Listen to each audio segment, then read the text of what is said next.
వనపర్తి జిల్లా excise superintendent ప్రభు వినయ్ను service నుండి తొలగించాలని బీసీ పొలిటికల్ జేఏసీ డిమాండ్ చేసింది.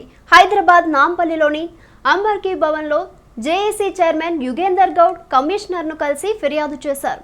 ప్రభు వినయ్ 3 నెలల నుంచి విధులకు హాజరు కాకుండా జీతం తీసుకుంటున్నారని ఆరోపించారు.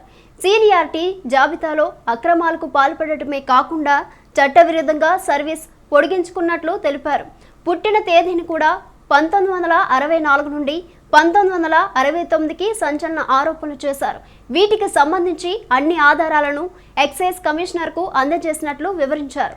అతనిపై వెంటనే చర్యలు తీసుకోవాలని, లేని పక్షంలో ముఖ్యమంత్రికి ఫిర్యాదు చేస్తామని స్పష్టం చేశారు.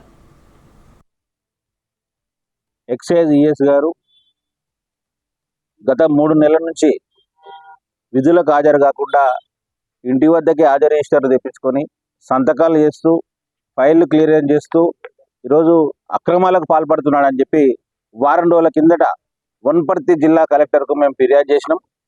వనపర్తి జిల్లా కలెక్టర్ కూడా ఎంక్వైరీ చేసి రిపోర్ట్ కూడా రాసి కమిషనర్కి పంపడం జరిగింది.